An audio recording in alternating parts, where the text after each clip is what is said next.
અમદાવાદમાં થયેલી વિમાન દુર્ઘટનાની તપાસ તેજ કરવામાં આવી છે। વિમાન ઉત્પાદક બોઇંગ કંપનીની ટીમ પણ તપાસમાં જોડાઈ છે। તપાસમાં ટેકનિકલ સપોર્ટ પૂરો પાડશે બોઇંગની ટીમ। યુએસથી અમદાવાદ આવી છે બોઇંગની ટીમ। વિમાન તૂટવાની દુર્ઘટનાની રાષ્ટ્રીય અને આંતરરાષ્ટ્રીય કક્ષાની એજન્સીઓ તપાસ કરી રહી છે। યુએસથી અમદાવાદ ખાતે આવી છે બોઇંગની ટીમ અને તે પણ તપાસમાં જોડાઈ છે। અમદાવાદમાં થયેલી વિમાન દુર્ઘટનાની તપાસ હવે તેજ થઈ રહી છે। વિમાન ઉત્પાદક બોઇંગ કંપનીની ટીમ તપાસમાં જોડાઈ છે। તપાસમાં ટેકનિકલ સપોર્ટ પૂરો પાડશે આ બોઇંગની ટીમ। તો યુએસથી અમદાવાદ આવી ગઈ છે બોઇંગની ટીમ અને હવે તપાસ શરૂ કરવામાં આવી છે।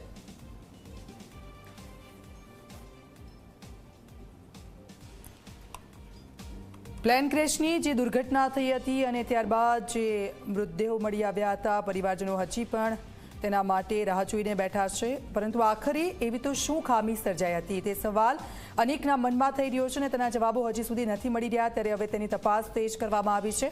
તપાસમાં ટેકનિકલ સપોર્ટ પૂરી પાડશે જે યુએસની ટીમ આવી છે તે બોઇંગની આ ટીમ અહીંયા આવી પહોંચી છે। જે દુર્ઘટના થઈ હતી ડ્રીમલાઇનર 787નું ઉત્પાદન કરે છે આ બોઇંગની ટીમ। ટેકનિકલ સપોર્ટ પૂરું પાડશે બોઇંગની ટીમ। આખરે શું એવી ટેકનિકલ ખામી આવી હતી અને તેના કારણે આ પ્લેન ક્રેશ થયું હતું તે તપાસનો રિપોર્ટ સામે આવશે, ત્યારબાદ જ ખબર પડશે। પરંતુ આ તપાસમાં હવે યુએસની જે ટીમ છે જે આ બોઇંગ પ્લેનનું ઉત્પાદન કરે છે અને આ ટીમ હાલ જોડાય છે। સીધા જઈશું મારા સંવાદદાતા ઉદય રંજન અમારી સાથે લાઈવ જોડાઈ ગયા છે। ઉદય, દરેક લોકોને એક સવાલ થઈ રહ્યો છે કે આખરે એવી તો શું ખામી સર્જાઈ હતી કે પ્લેન ક્રેશ થયું છે? યુએસની એક ટીમ આમાં જોડાઈ છે અને હવે તપાસ શરૂ કરવામાં આવી છે, શું વિગતો ત્યાંથી? જરૂરથી દીક્ષિતા, જો વાત કરવામાં આવે તો આજે ચોથો દિવસ છે પ્લેન ક્રેશ થવાનો મામલો અને અમદાવાદના મેઘાણીનગરના મેડિકલ જે પીજી આવેલું છે, એટલે કે મેડિકલ જે ડૉક્ટરો હોય છે એનું રહેણાંક જે વિસ્તાર હતો ત્યાં આખું આ પ્લેન ક્રેશ થયું હતું। આ વિસ્તાર આખો કોર્ડન કરી દેવામાં આવેલો છે। અંદરની તરફ જે છે અત્યારે તપાસ છેલ્લા 4 દિવસથી ચાલી રહી છે। એક બાદ એક નાના મોટા સેમ્પલો તમામ પ્રકારના એકઠા કરવામાં આવી રહ્યા છે। નાનો પુરાવા જે છે એ પણ એકત્ર કરવામાં આવી રહ્યા છે। તે સાથે જે કંપનીનું આ પ્લેન હતું દીક્ષિતા, બોઇંગ કંપનીનું પ્લેન હતું જે અમેરિકા ખાતે આ બનાવવામાં આવે છે, તેની પણ ટીમ એક જે છે એ અમદાવાદ આવી પહોંચી છે અને આ પ્લેનની દુર્ઘટનાને લઈને સમગ્ર તપાસ કરશે। કારણ કે બોઇંગ કંપની જે છે એની પણ ક્યાંક ને ક્યાંક જવાબદારી બનતી હોય છે, તો એ આ આખી ઘટના કઈ રીતે બનવા પામી હતી તે જાણવા માટેથી જે બ્લેક બોક્સ હોય છે પ્લેનની અંદરનું, એ બ્લેક બોક્સની અંદર તમામ ડેટા હોય છે, આ ડેટાને જે છે એનું એનાલિસિસ કરવામાં આવશે, તેને તપાસવામાં આવશે, તેને જોવામાં આવશે કે પ્લેન ટેક ઓફ થયું ત્યાંથી લઈને પ્લેન ક્રેશ થયું ત્યાં સુધીનો આખો જે 1 મિનિટ સુધીનો જે સમયગાળો છે, તો આ 1 મિનિટની અંદર કઈ એવી વસ્તુ થવા પામે કે જેના કારણે ટેકનિકલ ખામી જે છે સર્જાવા પામી। જે પ્રમાણે પ્રાથમિક દ્રષ્ટિએ અને પ્રાથમિક માહિતી સામે આવી છે પ્રમાણે કે બંને એન્જિન ફેલ થઈ ગયા હતા।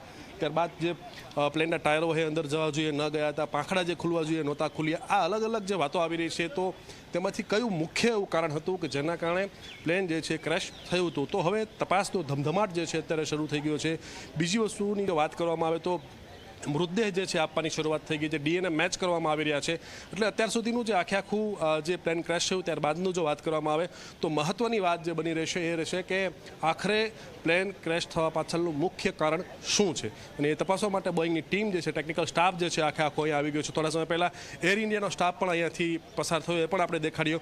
તો ઘટના સ્થળ ઉપર સંબંધિત જેટલા પણ વિભાગો છે તેની તપાસ જે છે એ રાઉન્ડ ધ ક્લોક હજી ચાલુ જ છે। દીક્ષિતા, બિલકુલ આભાર ઉદય, આપની પાસેથી અપડેટ્સ લેતા રહીશું। તો આજે બોઇંગ પ્લેન બનાવે છે તે ટીમ આખી અહીંયા આવી પહોંચી છે અને યુએસથી અમદાવાદ આવી ગઈ છે બોઇંગની ટીમ અને હવે જે તપાસ કરવાની છે તપાસ તેજ થઈ રહી છે કે આખરે એવી તો શું ટેકનિકલ ખામી હતી કે આ 243 લોકોના સપનાઓ સાથે ઉડતું પ્લેન અચાનક જ ક્રેશ થઈ ગયું? ક્યારે હવે તેના સવાલોના જવાબ મળશે તે જોવાનું રહેશે, કારણ કે રિપોર્ટ સામે આવશે અને ઘણા બધા અધિકારીઓ પણ તેમાં જોડાયા છે અને તપાસ તેજ થઈ રહી છે। વિમાન ઉત્પાદક બોઇંગ કંપનીની ટીમ કે જે તપાસમાં જોડાઈ છે, તપાસમાં ટેકનિકલ સપોર્ટ પૂરો પાડશે આ બોઇંગની ટીમ। જે ઘટના સ્થળ છે તે ઘટના સ્થળ પરથી એક બ્લેક બોક્સ મળી આવ્યું હતું અને એ બ્લેક બોક્સની અંદર જ્યારે પ્લેન ટેક ઓફથી લેન્ડિંગ થાય છે તે સમય દરમિયાનની તમામ જે ઘટનાક્રમ છે તેમાં રેકોર્ડ થતો હોય છે અને બ્લેક બોક્સ પણ મળી આવ્યું છે એટલે હવે તપાસ થઈ રહી છે।